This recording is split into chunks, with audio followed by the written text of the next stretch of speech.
What's good, everyone? Welcome back to the show, Recap with Mo. So, for today, we're going to go ahead and get into the breakdown of Power Book 2 Ghost, episode number 4, titled The Land of Opportunity. But before we get into this episode, make sure to like and subscribe to this channel. With that being said, let's go ahead and get into the synopsis for this episode. So it reads as follows. The Tejadas and Davis discuss how they're going to handle Whitman, and Drew sets up a risky deal with the help of a family friend. So now that we got that out of the way, let's go ahead and get into this episode. All right, so we start this episode right here with Effie back at the warehouse, dealing with the shipment issues. Obviously, the shipments have not been going out from what the clients have been ordering, so she had to get the guys at the warehouse straight. Hey, if they order this amount of sugars, we need you guys to put this exact amount of product within the cup. So obviously, Effie had to get it in order. She said, this is not what we're going to do with our clients. We want them to get what they've ordered, all right, so they can keep coming back.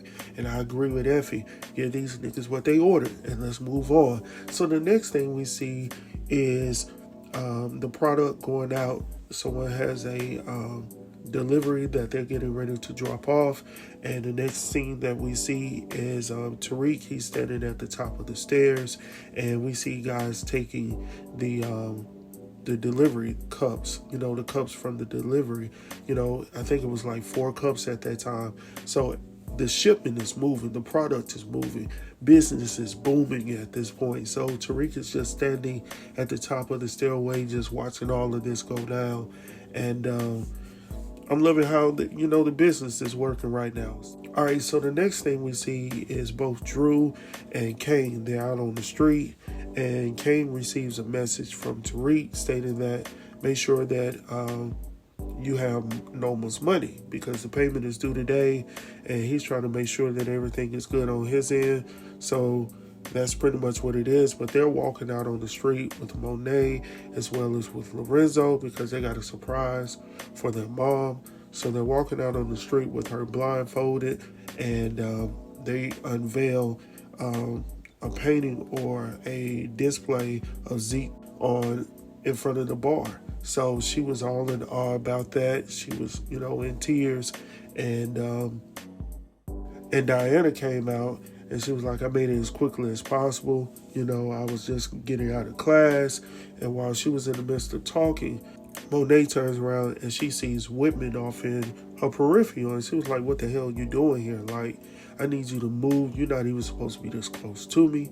But and then she also stated that you off the case. Like, oh, you didn't know I knew that. So I don't think he knew that she was privy to all of that information, but I'm quite sure that he knew enough that she knew something that he wasn't supposed to be doing.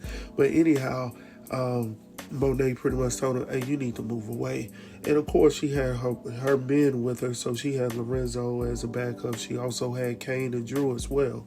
So nothing was going to go down that she did not want to go down, because obviously Whitman was outnumbered at that time. But he just pretty much let her know, now since I'm off the case, I got plenty of damn time to follow you. You know what I'm saying? So this is not over for Whitman. But she already knows that this is not going to stop Whitman. Definitely with him being off the case, that he's going to continue to do what his ass has been doing all this time. And that's just simply being an asshole in this situation.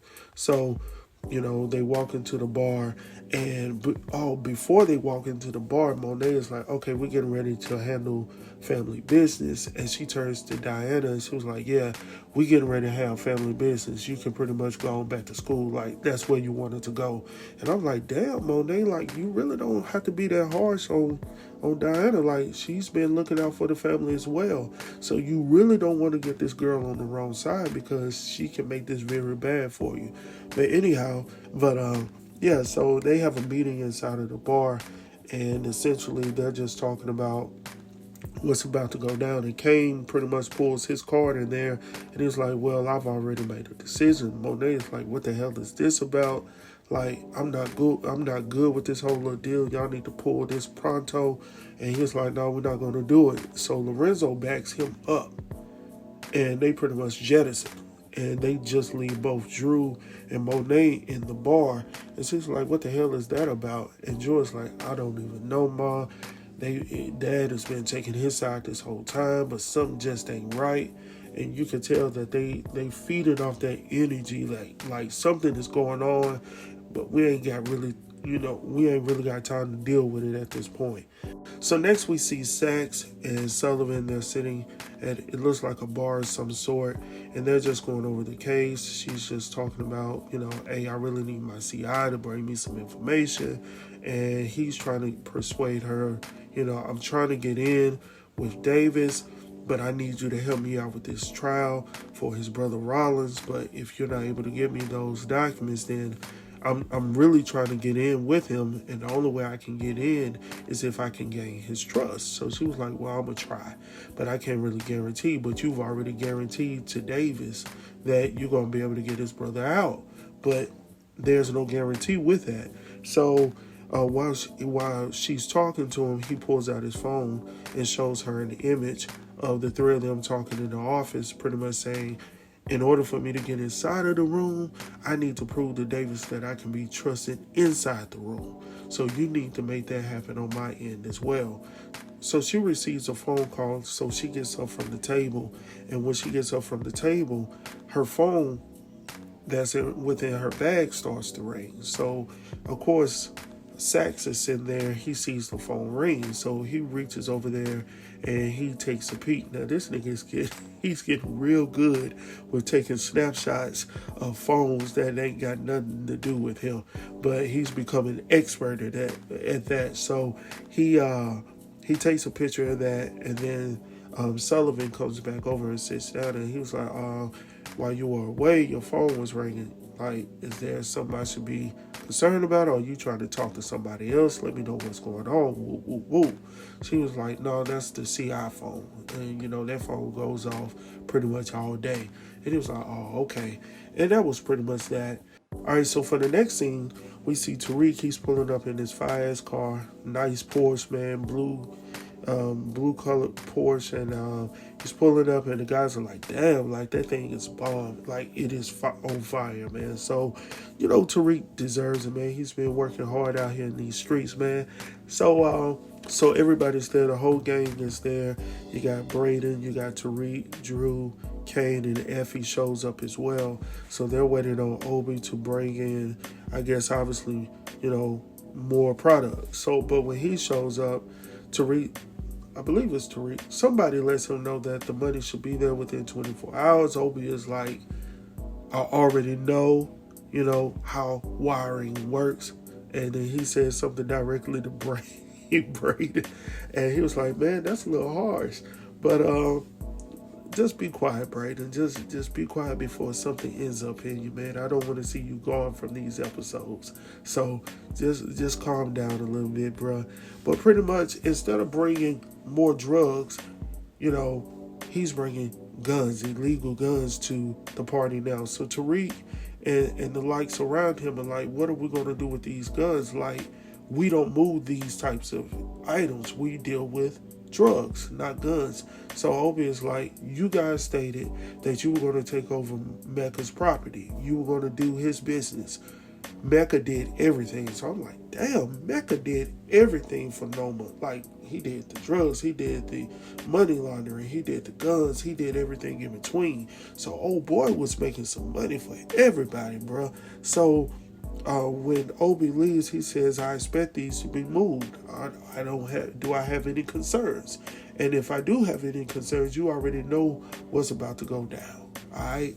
So the next thing we see, Effie and Braden, they have a sidebar conversation because Effie has, been talking to Kane, and Kane pretty much let her know that, hey, I know Braden didn't do anything to Lauren because he's too afraid to do anything. And obviously he didn't pop old boy the connect. So we know that you did it as well. So I appreciate you doing that. So she came to Braden because she was like, of course you couldn't keep your mouth closed and not let the cat out of the bag. Braden's like, what the hell are you talking about? He said, no, I didn't say anything to Kane. He was trying to get information out of me, but I didn't let him know anything. So Effie's like, okay, Okay.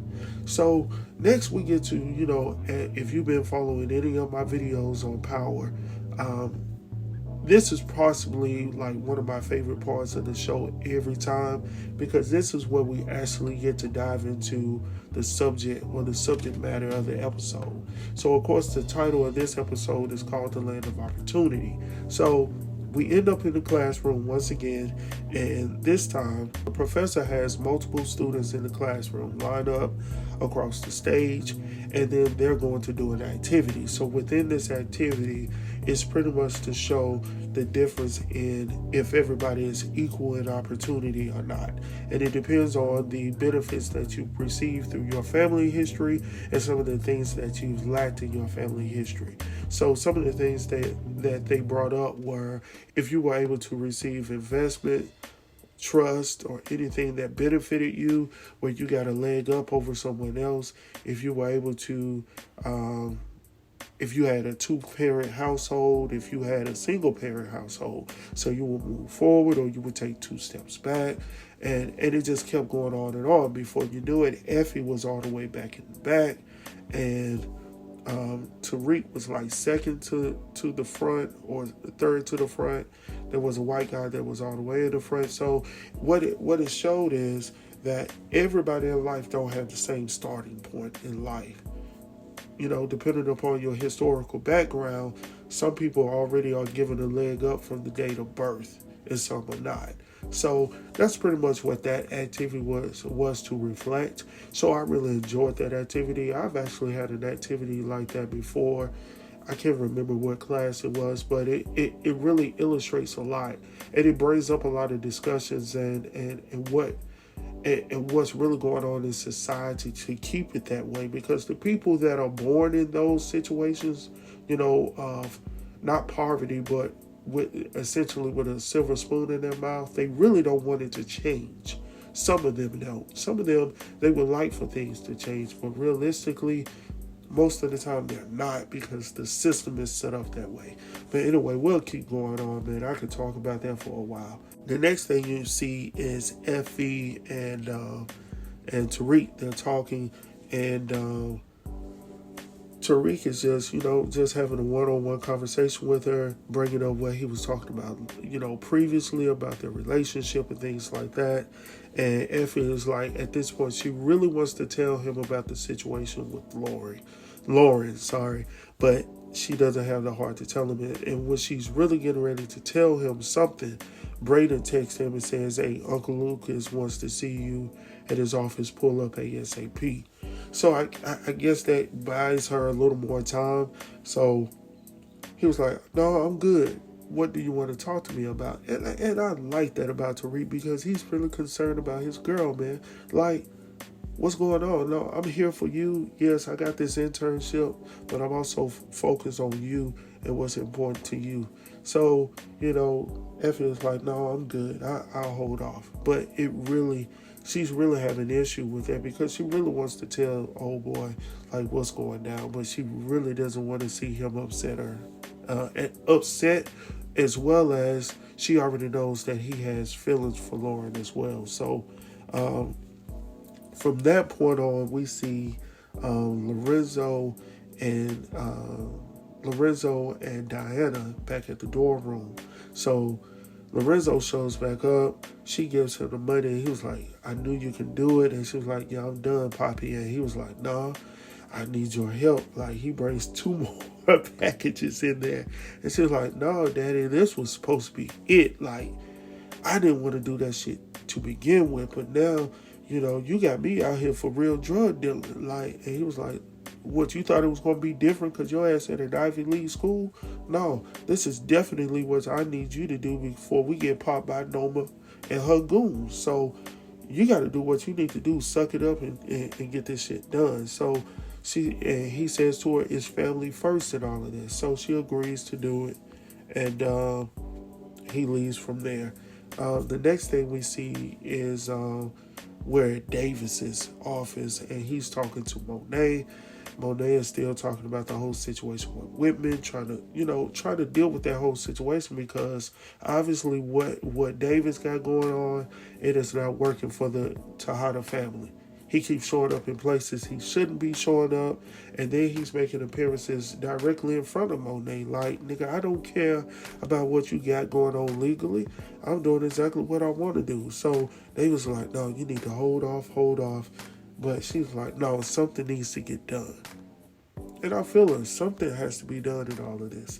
All right, so now we're back at the holding firm where we see Uncle Lucas, RSJ, and Tariq. They're just having, a conversation about RSJ bringing his business over to the holding firm.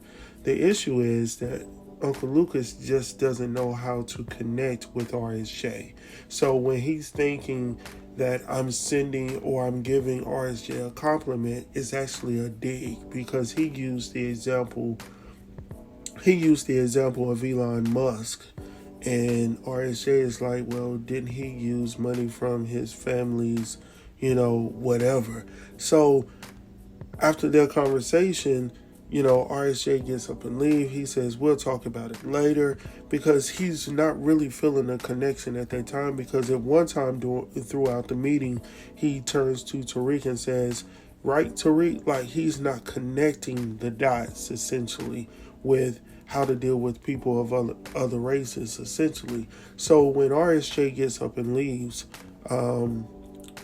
Lucas is like, what the hell just happened? Like, and then he turns to Tariq, and Tariq is like, well, you were not really communicating with him in a way that, he felt you should have been communicating with him. Secondly, your comments were a little negative to begin with. Like, and of course, Lucas couldn't understand his stance on that. So, but he was like, well, why am I here? Why are you here? You should have given me that information to begin with. And he was like, well, I'm just an intern. So Uncle Lucas is like, well, if you want to continue to have your internship, you need to do what you need to do to give me the business of this man right here that we're trying to bring into this firm. So, of course, Tariq is upset about that. But I just hate how, and this is actually real, this is a real world type of situation, guys. Like, oftentimes they bring us in, certain people into the picture, just because of the face-to-face relationships. Even though we don't know them, we look like we're relatable, or we sound like those individuals, so they bring us to the party. But we may not have any likeness at all except for our skin complexion. But Uncle Lucas is like, Tariq, I'm bringing you to the table because you should be relatable with RSJ. And when he sees you, he feels like we're working across the board in diversity. And that's the thing that hurts me the most about this. But anyhow, Tariq is going to make it do what it do, right? So after that, Tariq goes out and he's talking to Braden. Braden essentially tells him, once Lucas has something in his mind, it is what it is. So you're going to have to figure out what you need to do to get the job done. So the next thing we see is Monet. Monet shows up at Diana's dorm. And Diana initially, she looked like she didn't want Monet to come in, but she was like, okay. Monet is like, are you going to let me come in? And Diana was like, yeah, you can come on in. I'm a little shocked that you're here, but come on in. So when Monet comes in, she turns to her and she was like, look, I need your help. And of course, Diana is a little salty because at this point, you didn't let me come to the family meeting. You've been dogging me out this whole time since Zeke has passed away. Now all of a sudden you need to come to me when you need my help. Like, now all of a sudden you want to come to me and use me, but all this time I'm still your daughter, I'm still your family, but you've been treating me like an asshole all this time, but now you need me. So I can get her energy. And Monet is trying to apologize to her, but I think it's all for, it's pretty much, hey, I need you at this point. I still feel the same way I daggone feel, but right now I'm trying to use you to, pretty much, get to where I'm trying to go. And that's ultimately to get rid of Whitman's ass. So I'm going to use you to get to where I need to go. So they apologize and all of that stuff. So the next scene we see is with Drew and the new connect that they have. And I can't remember that guy's name. His name escapes me for some reason, but eventually, hopefully within this episode, it'll get back to me. So he and Drew, they're sitting down at the penthouse on the couch, and it looks like they're talking about, potentially getting together or something like that. And old boy's like, potentially you are family to me, like we're like cousins, to a certain extent. And Drew is looking like, dang, whatever. So, all right, so Drew shares with him their dilemma. Like, they got these guns that they got to get rid of. And he conveys to Drew that he knows a guy who's part of this white supremacist group that are always looking for guns and things of that nature. And, he can set it up. But he said, you guys got to be careful. So Drew is like, cool, go ahead and set that up. While they're talking, both Lorenzo and Kane, they come into the room as well. And Lorenzo comes in, drops off some money on the table. And while they're talking, Drew comes over and says, hey, we got it ready to go. We're going to connect with these guys to get rid of these guns. And Kane is like, okay, word. So initially at that point, Drew thinks that he's going to be able to win over, his respect, because old boy had just conveyed to him that his family looks at him the same way. But in order for him to get respect, he had to gain that respect. So Drew is trying to take this opportunity to, show his dad and show his brother Kane that I'm worth my weight, that I deserve the authority as well. And I know he's feeling some type of way as well, because all this time Kane has been getting the respect from his father, but he doesn't know everything in between, right? So anyway, we go from there and we head over to the headquarters of our boy Tate. So Tate and Tariq, they're talking, and Tariq is asking him about RSJ. And Tariq pretty much tells him that, hey, he's a shrewd businessman, and he's, it is who he is. So you need to figure out what he wants. So obviously he's not going to be dealing with you if you didn't have anything that he wanted. So Tariq is sitting there thinking, and while he's there, Rashad Tate is like, okay, and go ahead and make that donation if you would please. And Tariq is like, cool, I ain't got no money right now, but I got your next go round. And Rashad is like, oh no, you don't understand. They, Blanco and Sullivan, they've been coming for me, and they've been asking me for some information because they stated that I committed perjury, and I'm gonna need 5 bands a week on my campaign for me to stay quiet. So, of course, Tariq found money, that he said he didn't have. So he said, okay, I'll make it happen. But anyhow, Tate better be careful, because Tate might be up out of this piece as well, because it doesn't go too well when niggas sit up here and try to, backstab people. Definitely in situations such as this. So Tate better be careful, man. But Tariq, he's going to make it do what it do for the time being. So from there, we head over to Sullivan and Sachs again. So Sullivan was able to get the files that Sachs needed for what he's trying to get across to Rollins, for Rollins to be able to be released from prison and get in good, graces with Davis, right? So while they're sitting there talking, Sachs is like, so who is he? Like, what are you doing? Like, who are you messing with outside of me? Because I know it's somebody else, because somebody is calling your phone and you never want to pick it up in front of me. So are you going to pick it up? And she hesitates to pick it up. And she was like, well, the phone is always ringing. Woo, woo, woo. So she was like, eventually she was like, okay, you want to see who it is? So he was like, yeah. So she takes him to this undisclosed spot where Blanca is waiting, and he was like, why is she here? Like, and she's like, why is he here as well? Like, what the hell is he doing here? And Blanca is like, this man right here cannot be trusted, and I can't put my name on the line for him because I don't trust him. And he's looking at her the same way, but he's saying this to her directly. He said, well, let's just work together so we can get, the criminals off the street, but most importantly, let's focus on Tariq. So, of course, Blanca is going to get in line because he's speaking her language at this time.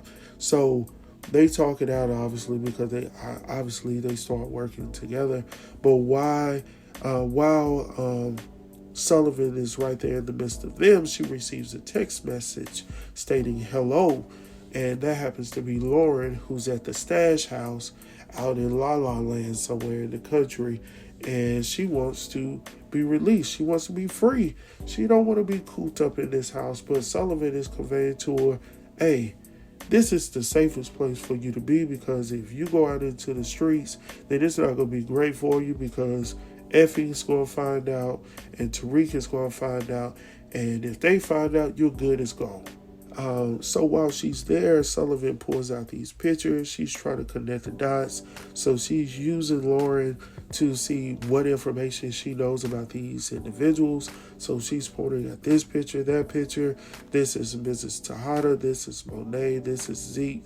So Lauren is starting to point out some of the people that she's ran into at the school campus. So she shows that this is Diana. And she said, well, I met Diana's brother, and she's talking about Drew. But Sullivan holds up a picture of Kane, and she was like, no, I've never seen him.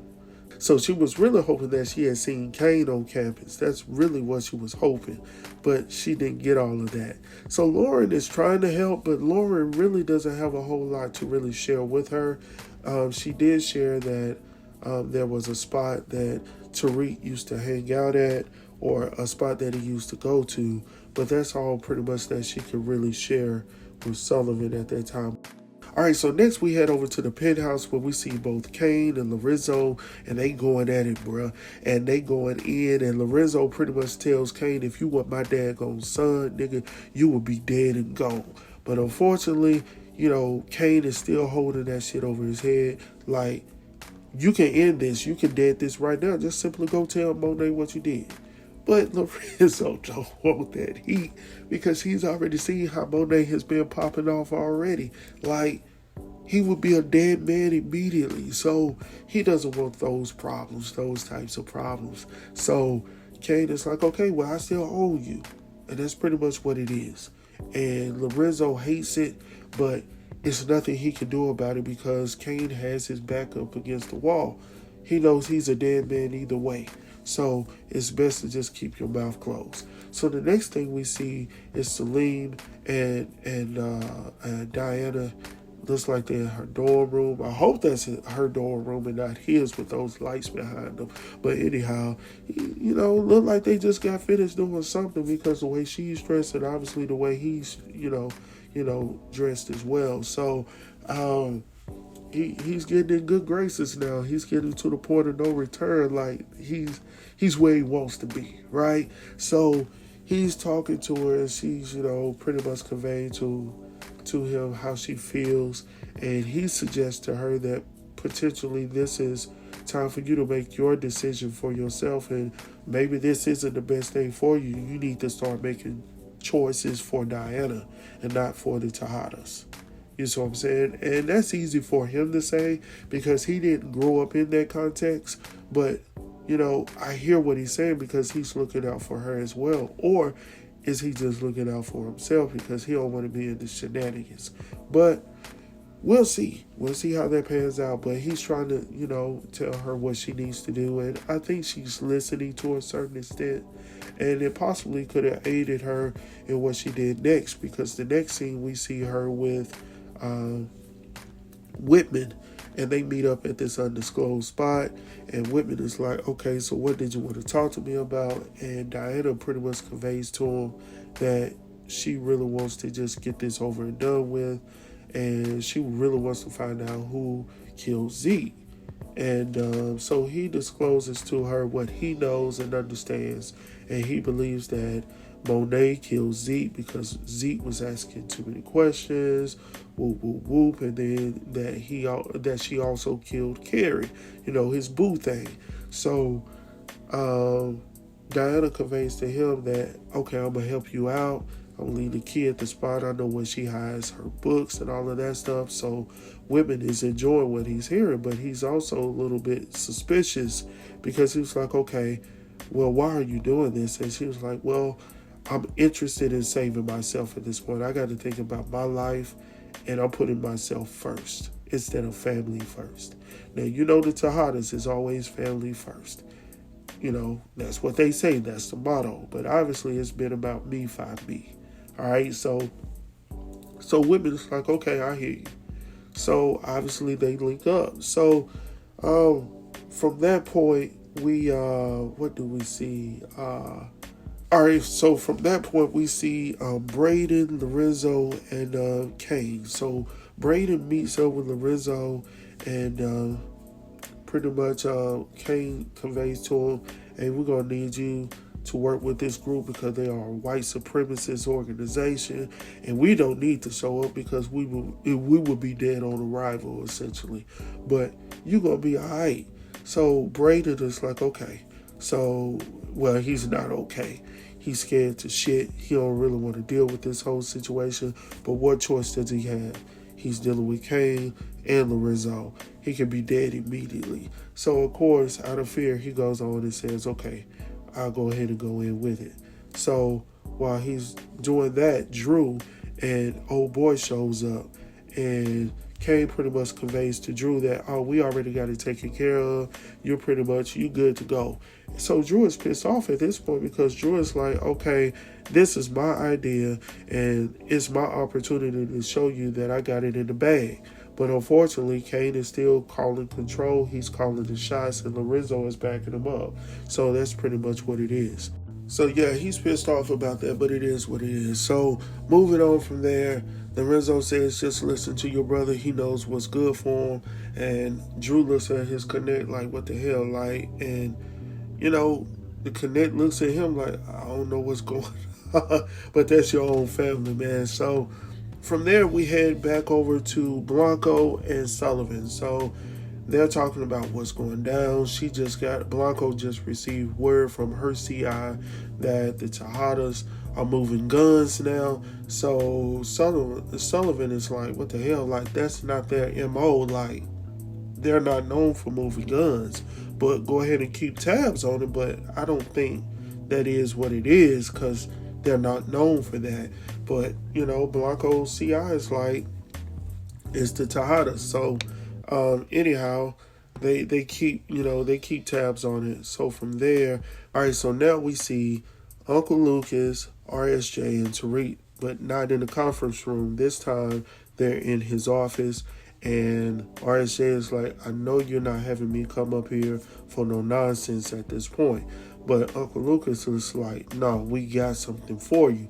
So Tariq talks to him about, you know, his situation with his trust. There's a property that RSJ has been interested in, and we can make it work where you can get that property, you know, for your business. And, you know, we might need to knock it down, whatever it is.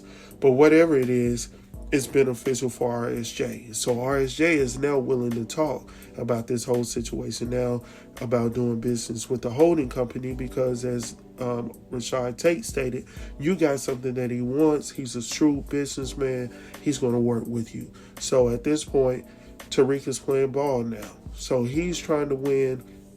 It's going to benefit him in the long run because down the line, it's just going to be a more lucrative deal for him as well. So RSJ is like, okay, go ahead and send me the paperwork and we can make this thing happen.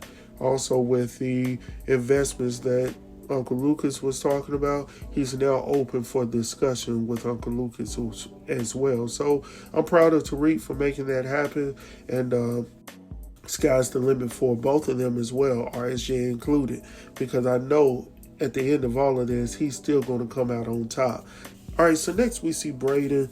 He's standing out. It looks like a vacant parking lot, and the white supremacist group pulls up in a pickup truck, of course, and they are, they're asking questions about how did you know this guy, and he was like, "Are we here for a questionnaire?" Essentially, like, I'm just here to drop off this package, and y'all can pay for it, and we can move on from here. So, of course, obviously, the guy with the beard more than likely is the CI, because he's interested in too much more than what he's supposed to be there for, which are the guns. So he sees the guns, and he was like, "These aren't hard, are they?" And Braden's like, "Look, do you want them or not?" Essentially.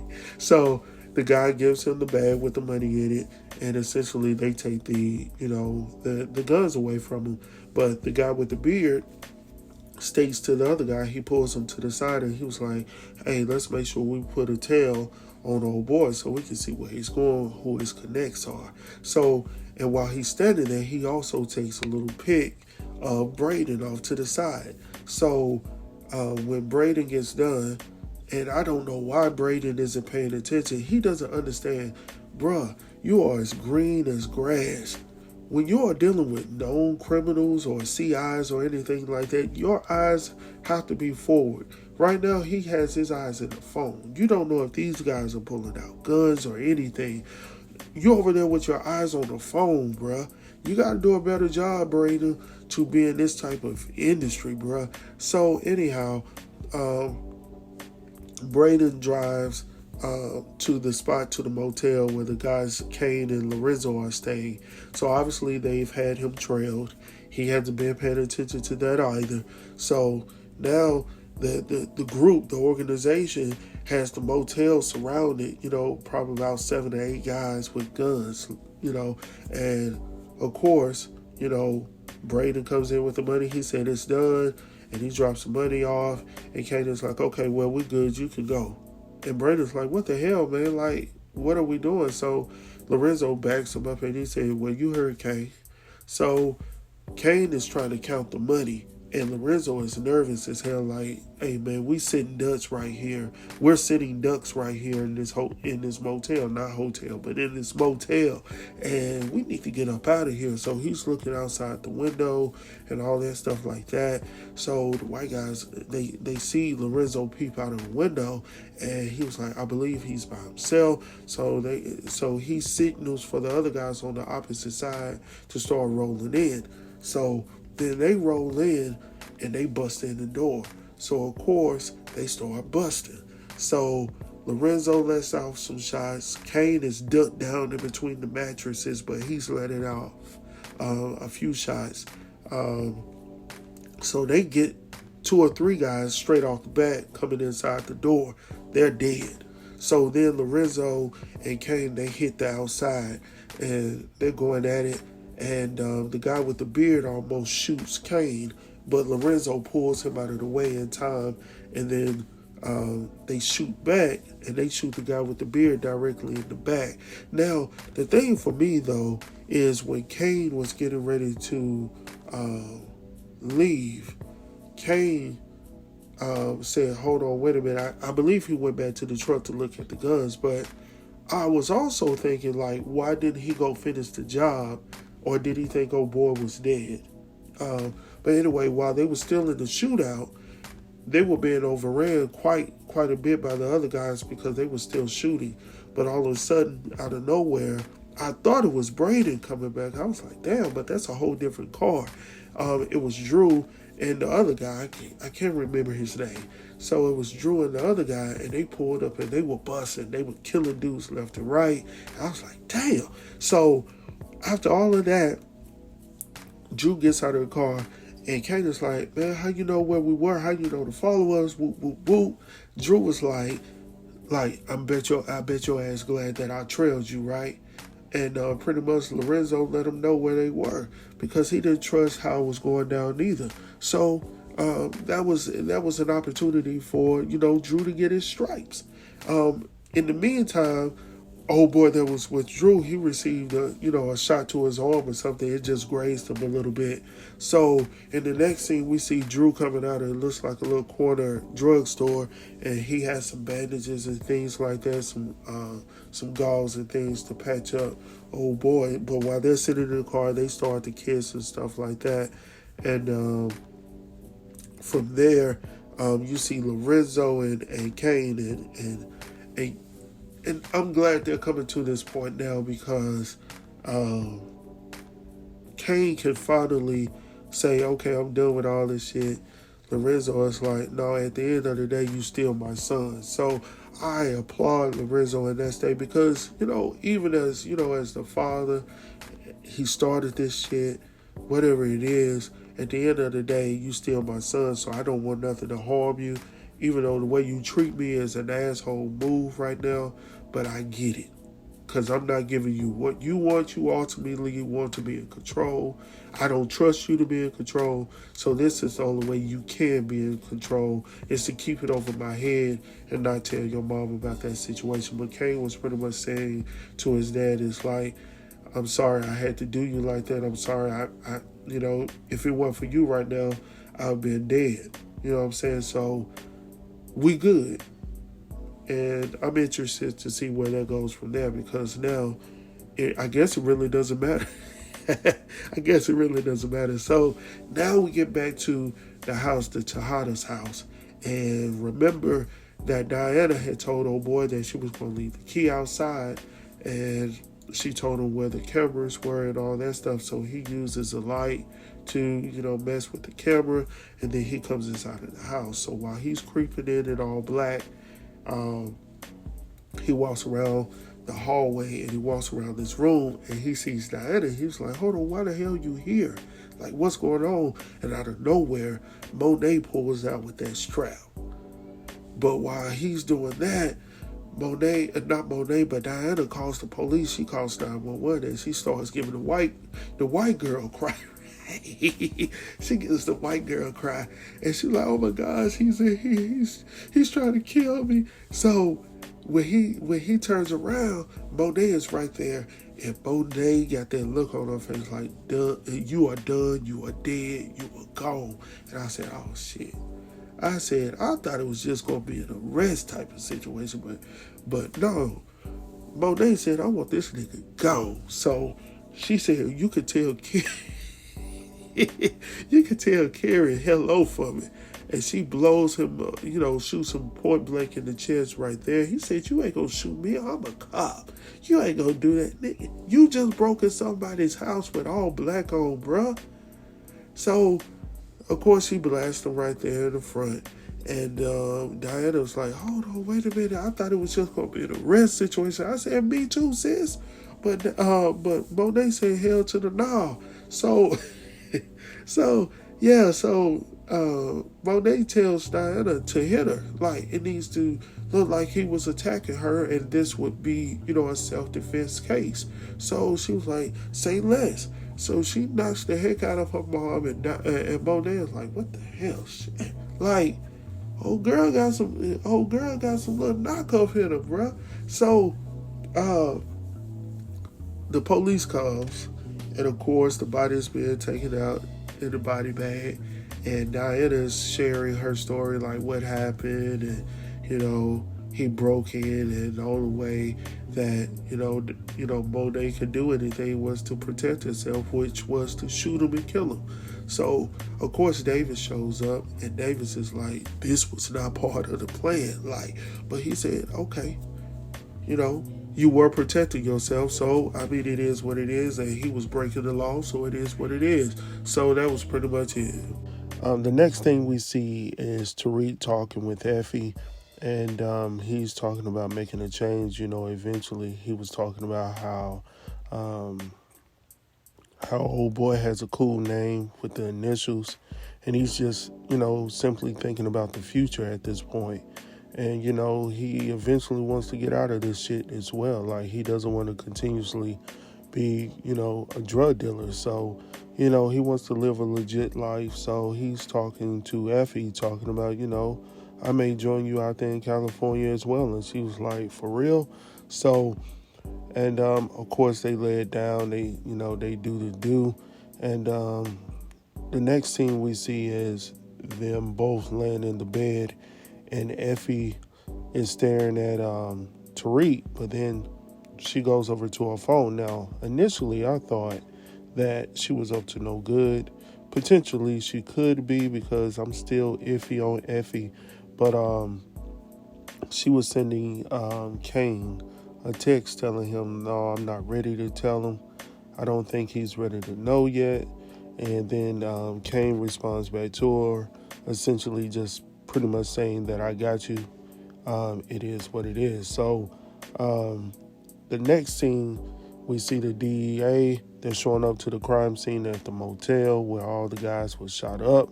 And immediately Blanca is like, "Where's my CI?" And the guy that's there assisting is like, "We've already sent him to the hospital. He's in critical condition."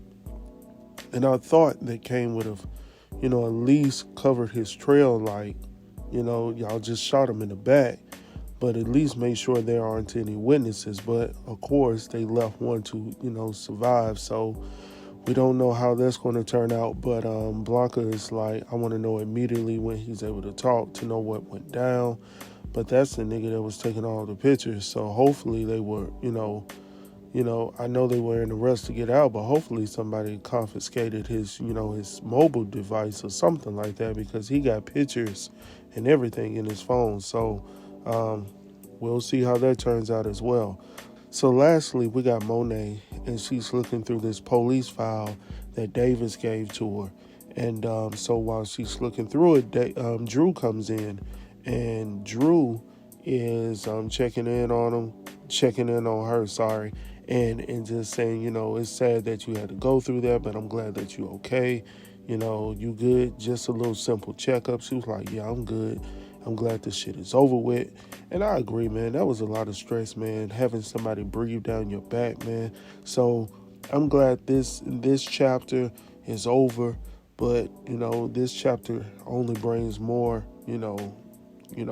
more distractions, more kills, more thrills. So with that being said, as Drew is leaving, Monet turns back to looking at the police file, where she sees there's a fingerprint, and the fingerprint happens to be Lorenzo's partial fingerprint found at the murder scene of, guess who? Zeke. So I was like, "Oh shit." I was like, just when we thought everything was going well with both Kane and Lorenzo, and Kane is like, "You good, I ain't gonna say nothing because you saved my life." Now Lorenzo gonna have to deal with a whole other situation. So, damn, man. I don't even know what to say at this point. So of course, as she's looking at this file, she goes ahead and calls Davis. Davis picks up the phone, and she was like, "Did you even look at this report that you sent to me?" And he was like, "No, I skimmed through it, but I really didn't look at it for real. And she was like, "Well, Lorenzo's fingerprints was found at the murder scene. Like, what the hell was he doing over there?" So I was like, shit. So, all right. So Lorenzo shows up out of, in the background, and she, immediately places, the file back on the table, and turns around and looks at him, and he's saying all the sweet things to her that a woman loves to hear. But at this point, her mind is on, "Nigga, why were your fingerprints found at the murder scene of my son?" Like, that's what I really want to know. So, and then, they embrace each other, but her eyes are wide open like, "Nigga, I don't know. And something about you ain't right. And I'm going to get to the bottom of this. Like, you might be the next dead one, bruh." So, anyway, that's pretty much it, y'all. This episode was fire. Like I said from the very beginning, it was a great episode to watch. Let me know your thoughts. Let me know what you thought about it as well. Leave a comment down below, and always like and subscribe to this channel, and tell a friend about it. Till next time, peace.